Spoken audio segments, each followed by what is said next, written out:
The sugar daddy is a domineering CEO and a chatterbox to maintain his president's image. He keeps me as canary for company and conversation, as aloof as he is during the day.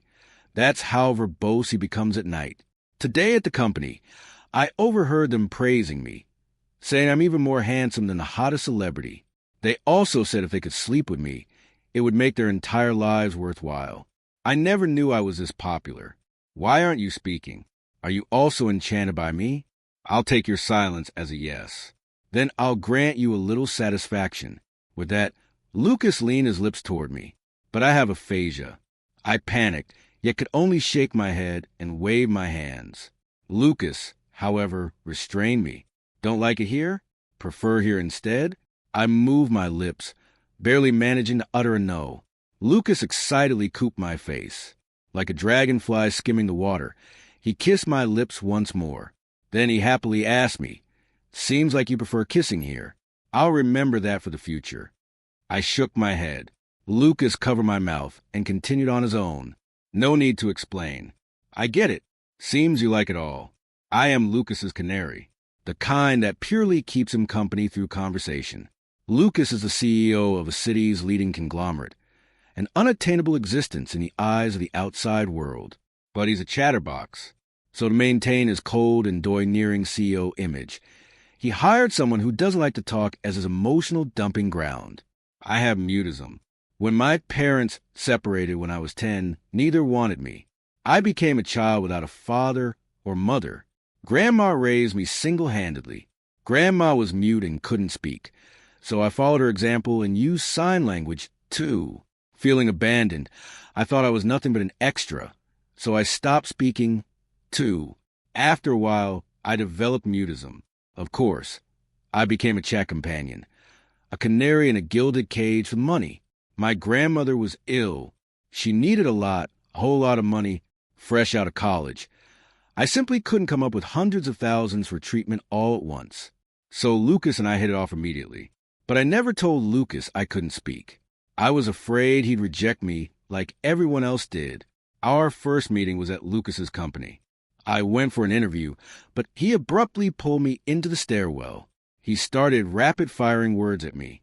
Here for an interview? Come to my place instead. Be my conversation partner.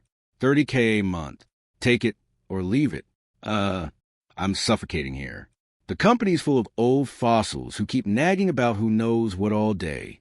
If I show even a bit of liveless, they say I don't act like a proper CEO. I'm only 23 this year. How much more composed can I possibly be? Besides, does talking less make someone more dignified? Though, come to think of it, a CEO who speaks less to seem more commanding. Hey, why aren't you responding to me? It's not like I necessarily needed to find someone to chat with, but your silent demeanor moved me. How about $50,000 a month to be my conversation partner? The moment I heard $50,000, I nodded immediately. During the first week, Lucas never realized I couldn't speak. Having found a safe space to vent without restraint, he was absolutely thrilled. He began to let loose, chattering away to me every day. Sometimes when he felt stifled at work, he'd even call me to his office just to listen to his complaints. Over time, everyone knew Lucas had a canary. As for why it wasn't a girlfriend, naturally, someone of Lucas's status would never be matched with someone like me. Not that I minded. I was in it for the money anyway, so I accepted this role without protest, becoming the perfect listener, and Lucas had grown accustomed to my presence. Sometimes he worked overtime until midnight. By then, I'd already be asleep. He'd crash on the sofa in my room for the night. When I woke up, he'd spring up immediately. Then, he'd unleash himself from his parents to work matters, even down to a dog he saw on the street. Every tiny detail had to be recounted to me. Gradually, Lucas simply moved into my room. He got himself an extra-large sofa bed. Sensing my reluctance, he immediately pulled out a card. Your salary's raised to $100,000 a month. After a long pause, he stammered again. It's convenient for me to talk to you anytime I want. I nodded in agreement. The more Lucas relies on me, the better. After discovering I'm mute, he won't fire me so easily. After all, with a monthly salary of $100K, I really need this job right now. And so Lucas and I became inseparable. I may not be able to speak, but I'm not stupid. I've noticed Lucas has developed feelings for me. Ever since that day when he excitedly asked if I was also captivated by him, and then kissed me, I knew Lucas probably has impulsive feelings for me. But I was so anxious that I actually blurted out a no. So Lucas became convinced that I could speak. No matter how I tried to explain, he firmly believed that I wasn't mute. I just didn't want to talk. So he began expecting me to respond to him. The biggest change was that he insisted on taking me to the company with him, in his massive office. He would review contracts and sign them while I quietly read a book. By noon, he would take me to various restaurants for lunch. Because we showed up so frequently, my reputation grew louder and louder. That day, I even overheard people talking about me in the restroom. I'm telling you, the boss's fiancée is coming today. This should be interesting. Seen mistresses before, but never one so brazen. My heart sank. I had no idea Lucas had a fiancée. Sure enough, as soon as I returned to the office, I saw a girl dressed head to toe in luxury brands. She leaned casually against Lucas's desk with practiced ease, as if declaring this was her territory. So you're Clara? I nodded. The woman continued. Are you Lucas's girlfriend? I shook my head. The woman flew into a rage. Clara, are you looking down on me? Do you think I'm not worth talking to? Fortunately, Lucas returned from his meeting and saved me. The woman cooed sweetly. Darling, where did you find this little mute? Lucas frowned, his face darkening as he argued firmly. Clara isn't mute. She can speak. I opened my mouth. Nothing came out, so I could only nod instead. Did you see that? Clara nodded. She can speak. The woman crossed her arms and sneered. Ha! I thought you found some treasure. Turns out it's just a little mute. No wonder you've been hiding her behind my back. Apparently, she's not presentable enough. After a pause, the woman raised her chin arrogantly and stared at Lucas. Dared make it public then? Aren't you afraid I'll frantically waving my hands from the side to show I wanted no part in their conflict? I managed 2 words, not me. Lucas heard me speak and widened his eyes, his face beaming with pride. See, I told you Clara can talk. Besides, where have I been hiding? As he spoke, Lucas pulled me into his arms. Let me introduce you. This is my girlfriend. Probably because the woman refused to back down. Lucas felt embarrassed. He likely wanted to use me as a shield to save face. Sure enough, the woman burst into tears. Wah! Lucas, you really went behind my back and got a girlfriend. You heartless monster. I'm telling my mom and having her withdraw all the company's investments. It seems she really is Lucas's fiancée. I can't bear the stigma of being labeled a homewrecker. Besides, Lucas is genuinely such a good boss. I can't let him clash with his fiancée over a momentary impulse. Frantically, I blurted out, I'm not. Haha, looks like it's unrequited love on your part, Lucas. The woman's cheerful voice rang out. Hearing me utter those 3 words, Lucas nearly went wild with joy. He scooped me up and spun me around several times. When I was finally put down, I quickly pulled out my phone. Lucas saw the line of text I typed and burst out laughing. Zoe, hurry up and explain to my Clara. She thought you were my fiancé. Zoe walked up to me, patted her own mouth, and said with a guilty expression, Woo! Woo! Baby Clara, I was just acting to provoke you earlier. Will you forgive me? I didn't mean to call you a little mute. You're not a little mute at all. You're an adorable little sweetheart. After speaking, she stomped on Lucas beside her and loudly grumbled, It's all your fault. You had to make me play the bad guy. I was utterly confused, staring blankly at the 2 people before me to provoke me. Zoe patiently explained to me, Clara, baby, Lucas knows you have aphasia, so he consulted a doctor. They said you can speak in emergencies. He didn't dare to push you too hard, so he asked me to try this little test first. With that, Zoe nestled her head into my arms and murmured, Our dear Clara is so adorable. I was such a fool earlier. I shouldn't have cursed even if it was just acting. Then she nuzzled her head against me and introduced herself. Clara, sweetie, I'm Zoe, Lucas's business partner. From now on, I've got your back as my sister-in-law. After saying that, she blinked her eyes and asked me expectantly, Clara, sweetie, can you forgive me? Truth be told, I'm not really fond of close contact with people, but Zoe's proximity didn't make me feel repelled. I've had many names. Jinx, Chatterbox, Deadweight. This was the first time someone called me cutie and sweetie. My heart felt all warm and fuzzy. I patted her head, trying to force out a few words. It's okay, Zoe screamed. My darling Clara has spoken for me. Lucas pushed Zoe out of my arms and held both my hands, patiently guiding me. Please say everything you want to say. Okay, I nodded.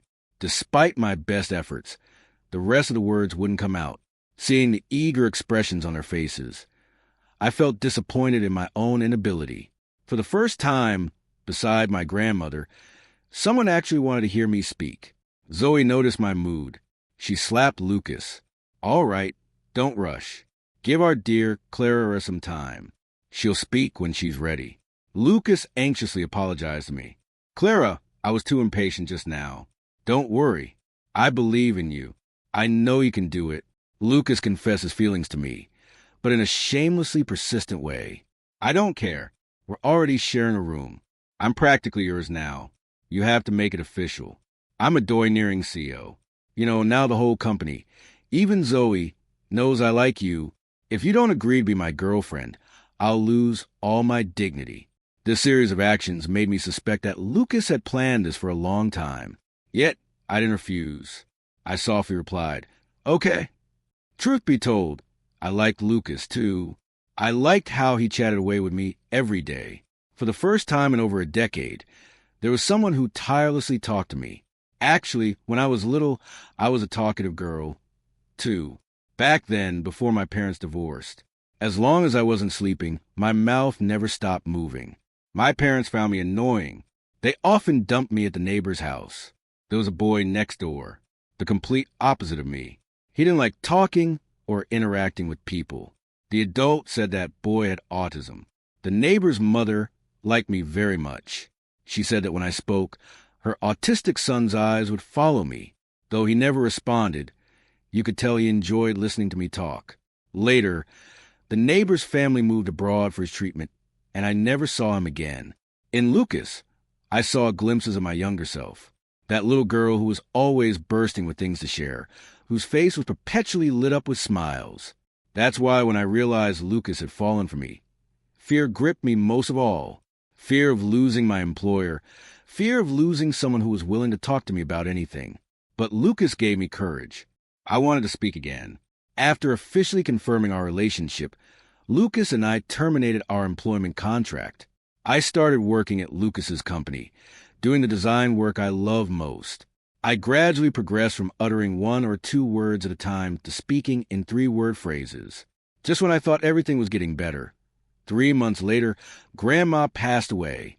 Even with excellent medical care and sufficient funds for treatment, ultimately no one can overcome the natural death brought by bodily aging. On the day of Grandma's funeral, my father, whom I hadn't seen for many years, appeared. Along with him came the mother, who had disappeared. They stood beside me, hand in hand. They even called me by my childhood nickname affectionately. Clara, Mom and Dad have remarried. In that moment, I suddenly burst out laughing. I felt like I had become a joke. My mother, Vanessa, tried to reach for my hand, but I avoided it. She was utterly disappointed. Clara, how have you been all these years? How have I been? Abandoned by my parents, living in the countryside with my mute grandmother, barely getting by. Could I possibly be doing well? It seemed my mother didn't really want to know the answer anyway. She just wanted to break the awkward silence. She didn't even know I had aphasia. And yet, she blamed me. This child, why are you still like this? Not even responding when your mother speaks. With this attitude, who would ever marry you? I glanced coldly at my father, Victor. He knew exactly why I rarely spoke. Because he was the root cause of it all. All right, it's been a while since we've had dinner with Clara. Let's all go home for a meal tonight. Enough of this pointless talk. Mom pursed her lips, seemingly a bit displeased. She chided. You're always the one playing the good guy. It wasn't that Dad wanted to be the peacemaker. He was remembering something from over a decade ago. That year I was 9, Dad had just gotten promoted. He had a few more people under him. He often invited them home for meals, saying he needed to take extra care of the newcomers. After each dinner, he'd send me downstairs to play. That day, I hadn't been down for long when my stomach started hurting, so I headed back. Opening the door, I saw Dad embracing a young woman. The intimacy between them looked so glaring. By then, I was no longer a child. I understood what it meant. My father, caught in the act, flew into a rage. He beat me, drunk with anger. He choked me while saying, "You'd better keep your mouth shut. Otherwise, you won't have parents anymore." Every part of me ate. I was terrified of losing my parents. Even though father and mother didn't devote much attention to me. What child doesn't want a family? But I didn't listen to father. In the end, I still tried to ask mother about it in a roundabout way. She scolded me harshly. If Dad likes someone else, then you won't have a mother either. It seemed that merely bringing up this topic was considered bad luck. Still unsatisfied, she pinched my mouth and said viciously, "Jinx, don't speak anymore from now on." And so I gradually became afraid to speak in front of my parents. Meanwhile, Dad got promoted and gained more authority in the family. Gradually, he stopped hiding it. Mom found out anyway. They started fighting for divorce. Mom didn't want me. She cried hororously. "He's your family's blood. Why should I take him? I refuse. Let you be stuck with a burden. Let's see what young girl would ever marry you then." Dad didn't care either. He dumped me at Grandma's house. When he remembered, he'd send her a few hundred yuan. When he forgot, years would pass without him even visiting Grandma. As a burden tossed aside at will, all these years, I've had a very hard life. I hate both Dad and Mom, but I'm weak. What could I possibly do to get back at them? Life is not a feel-good story. A single slap cannot heal the wounds of childhood. Most people trapped in the abyss are there because they were never loved. And those who are not loved, no matter what they do, they can't make a ripple. So I cowardly ran away. Cutting off contact and avoiding them has been my attitude toward my father and mother. Yet after the funeral, my father and mother sought me out again. They even came to Lucas's house. Probably knowing that Lucas is wealthy, they shamelessly stood by the gate, shouting and making a scene. "You heartless child. I carried you for 10 months, went through all the hardship to give birth to you, and now you won't even call me mom or share a meal with us. I'll sue you. I'll sue you for not supporting me." There was no choice. I had to show myself. By then, I had lost my voice again. Mom sat on the floor in a defensive posture, ready to go berserk at any moment if I ignored them. Dad stepped forward first. He put on an ingratiating expression. "Clara, your dad's been unemployed lately." His intention was painfully obvious. Over the years, I've sent so much money to Grandma. She must have saved it all up. Could you give that money back to me? Otherwise, your mom and I will end up homeless. I laughed soundlessly in disbelief. When people are truly speechless, they really do laugh. In all these years, Dad had sent Grandma less than 3,000 yuan because he claimed the countryside was self-sufficient and didn't need much spending. Even when Grandma fell ill, it was all thanks to the money I saved from working part-time at school. Later, when Lucas came along, I finally caught a break. Seeing I remained unmoved, Mom scrambled up from the ground. "Clara, I know you can't speak. Now that you've climbed into this wealthy family, you wouldn't want them to abandon you because of us causing a scene, would you? What they're after is simply the chance that I might marry into riches. Since I can't avoid it, then I won't avoid it anymore." I opened the door wide and brought my dad and mom into the house. They acted like they had never seen the world before and spent a whole hour touring the place. Mom pointed at the family dog and praised, "Tisk tisk hey, this dog lives and eats better than your mom." Dad also chimed in, "Clara, I see there are plenty of rooms in this house. When you get married, why not bring me and your mom to live with you?" I smiled without denying it. I took out my phone and typed a few words. After taking turns reading it, both Dad and Mom fell into deep thought. I told them they had one day to make their choice. Then I signaled the butler to escort them out. No sooner had Mom and Dad left than Lucas returned home. That evening, he held me in his arms and asked softly again, "Clara, are you sure you don't need my help?" Lucas had encountered them at the funeral last time. He knew about the entanglements between us. He said if I didn't want to see them, he could find a way to drive them out of City A. I won't let Lucas interfere with my affairs. Mom and Dad are my scars. I need to personally tear off that scab wound and throw it away again. Yet my closed mouth once again made Lucas deeply sad. He had no choice but to find ways to cheer me up. Lucas remained as talkative as ever. Only now his chattering scenes have moved to the bed. He takes endless delight in teasing me. "Clara, your voice is so beautiful. If you use it to call me husband, I'd surely go mad with happiness. Clara, are you sleepy?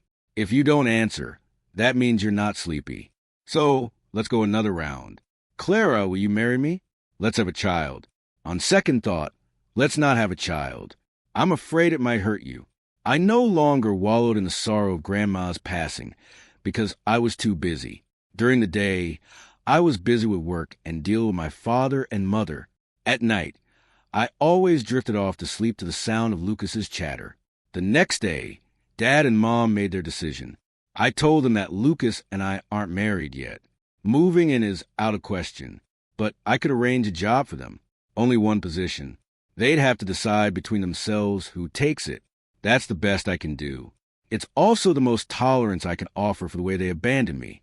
Dad convinced Mom just as I expected. I arranged a job for Dad, gardener, at one of Lucas's vacant villas. Just watering the plants and trimming the garden every day. An easy 10,000 yuan a month.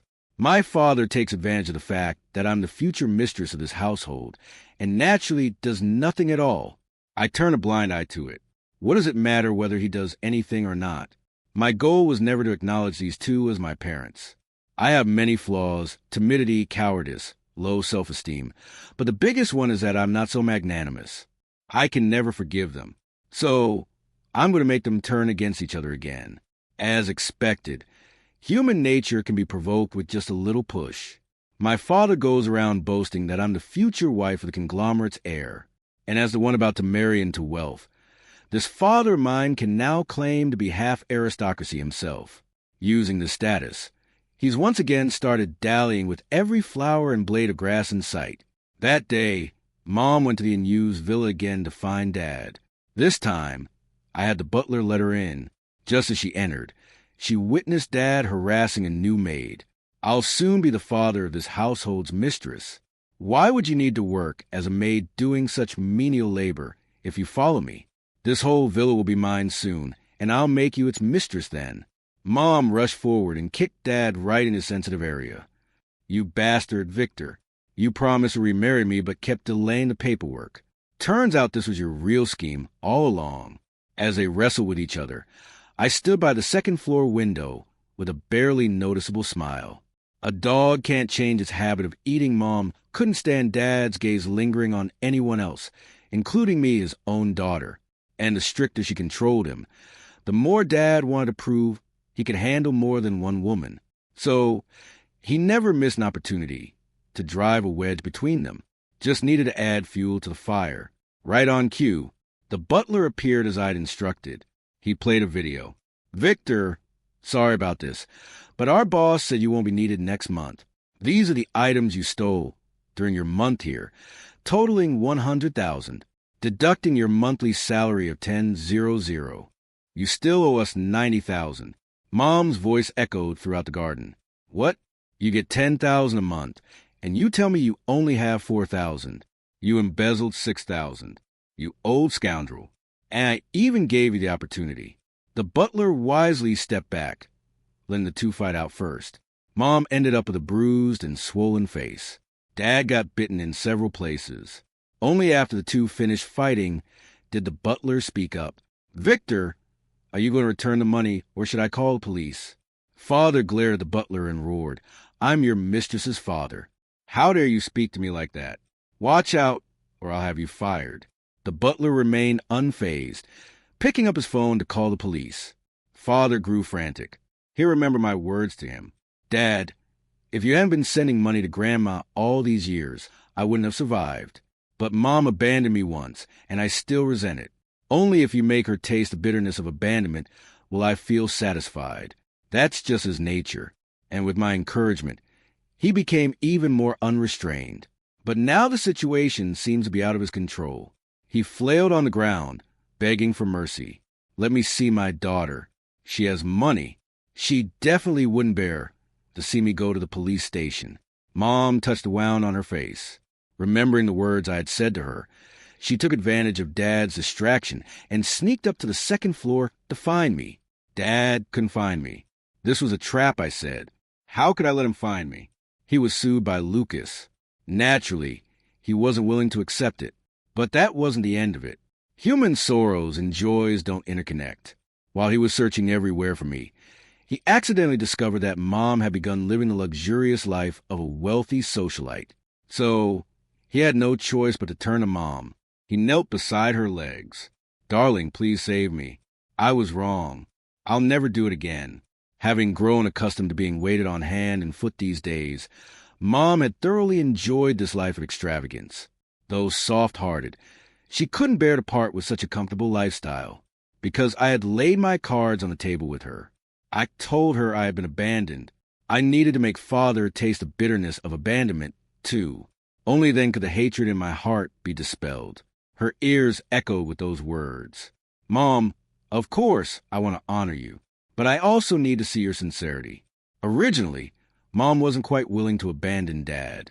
In her heart, one still needs a home in old age. Dad was her home. But this last hope finally shattered after Dad's betrayal once again. Now I am the one worth expecting. She kicked Dad aside and sneered. Get lost. Even if I gave you a chance, you couldn't hold on to it.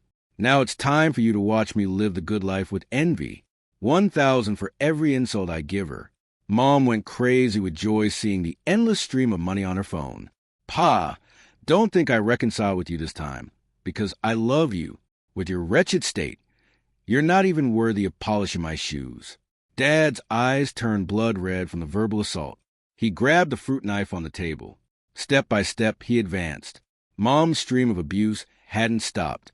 Victor, let me tell you, I'm the one who made your mother mute. I couldn't bear her competing for your attention, though now I realize how stupid I was stupid enough to marry trash like you. You're insane. Mom clutched her chest, unable to utter another word of reprimand. Dad went to prison. This time, I didn't refuse Lucas's help. He hired the best lawyers specializing in these kinds of cases. Dad's life is over. Lucas arranged for some people to give him special treatment inside. The days ahead will be tough for him. As for Mom, I spared her life. After all, falling from heaven into hell is more soul-crushing. When she recovered somewhat, she started causing trouble again. Every day, she makes a scene at Lucas's doorstep. But this suited me just fine. As mother's daughter, I had her committed to a psychiatric hospital. After everything was settled, I discovered Lucas was planning to propose. I found a ring in a suit jacket. The size matched my ring finger perfectly. Yet, I was already planning to leave because I'd used Lucas. I'd known all along that Lucas was searching for me. He was that autistic neighbor boy from back then. Insecure and cowardly, I deliberately avoided him. I'd even changed my name. What made me decide to seek him out? It was when Grandma fell ill and asked me to retrieve her passbook. I found a notebook. Grandma, who couldn't write, had drawn many chaotic pictures inside. There was Mom, Dad, her, and me from those drawings. I deciphered something. Mom was always fond of competing with other women. So, one day, she couldn't stand treating his mother better than her. In a fit of anger, she bought a medicine that damages the throat, making Grandma unable to speak ever again. I also saw from those drawings Grandma's hatred toward Mom. By extension, she hated me too. At first, she didn't want me either, but I never spoke in front of her. I was careful not to make her uncomfortable. In the end, she couldn't bear to abandon me again. She farmed and raised chickens to save money for my tuition. When others called me a little mute, she would throw mud at them. Grandma was my only family. Though she accepted me with resentment, she still raised me healthfully. So when I heard from others that Dad and Mom had reconciled, the buried hatred in my heart sprouted and grew in that moment. It's time to learn to fling mud at others like Grandma did. I decided to take revenge on them. But they don't love me. How could I possibly retaliate? I must obtain what they all desire, like money and power. Lucas possesses all these things. I changed my name back to the original one. This way, Lucas's men searching for me could recognize me at a glance. An approach that begins with exploitation. It's time to end this. The night before leaving, Lucas acted strangely. He was no longer incessantly talkative. Even his movements lacked their usual tenderness. He kept repeating just one phrase. "Clara, I love you so much." The rain fell all night, and Lucas clung to me the entire time. He left for the office first thing the next morning. The flight was at 11 o'clock. As soon as Lucas went out the door, I set off early. I didn't bring any luggage. My taxi hadn't even gone 500 meters from Lucas's villa when 3 cars forced it to stop. Zoe was the first to step out. In her hand, she waved a plane ticket. I rolled down the window. "Clara, sweetheart, where you go without me?" The destination on Zoe's ticket was exactly the same as mine. Get out and ride with me to the airport. Ever since I met Zoe, she's been sticking to me like glue. Every few days she dragged me out shopping, take me to amusement parks, eat ice cream with me in freezing weather. Basically anything fun, she'd insist on bringing me along. I just couldn't bring myself to refuse her. I got out of the car. A woman stepped out from the second car. A dignified middle-aged lady. Zoe grabbed my hand and greeted her affectionately. "Auntie Clara, darling, is here now. The rest is up to you." Then Zoe hugged me with a guilty expression and said, "Clara, a baby." I was kind of coerced. "Come, let me introduce you. This is Lucas's mom." Actually, there was no need for Zoe to introduce her. I remember every single person who has ever shown me kindness. Lucas has a scar on his left thumb. His mother has a small mole 2 centimeters below the outer corner of her eye, a distinctive little triangle. Zoe's sentences always end with an unconsciously lowered half tone. "Clara, can we talk?" Lucas's mother took my hand and spoke sincerely. I nodded. Lucas's mother led me to the trunk. "After Lucas found you," he said, "suddenly meeting the parents might scare you and put pressure on you. So I had to store all these things I wanted to give you." She handed me a pile of property deeds, car keys, and jewelry. "These are all gifts for our first meeting." After a pause, she added, "Though I'd love for you to be my daughter-in-law. Even if that doesn't work out, being my daughter will be just fine. I've always wanted a daughter like you since I was young. Clara, you're the most adorable girl I've ever seen. You deserve the very best this world has to offer." How could I not know? Lucas's mother was trying to ease my worries. She saw my insecurities, but in her eyes, I genuinely saw love, too. In my entire life, no one had ever praised or loved me like this. Not until I met Lucas again.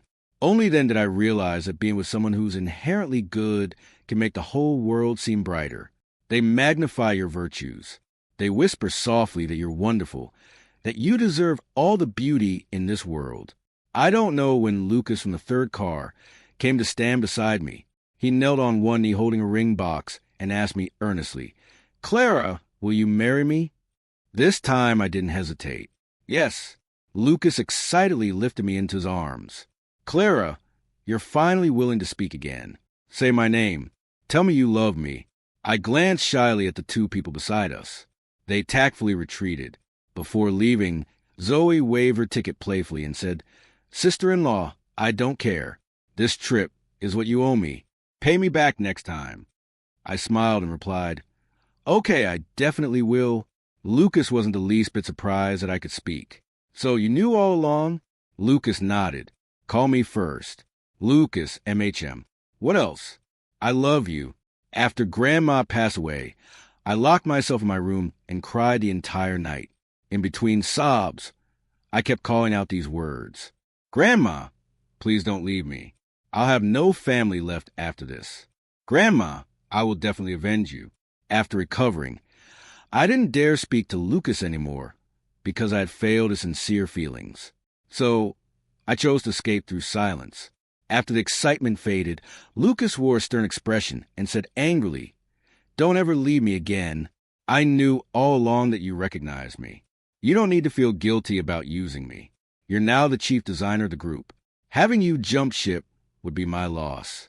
Seems like last night wasn't exhausting enough. If you still dare to run today, I'll have to properly punish you tonight." Tears streamed down my cheeks, covering my entire face.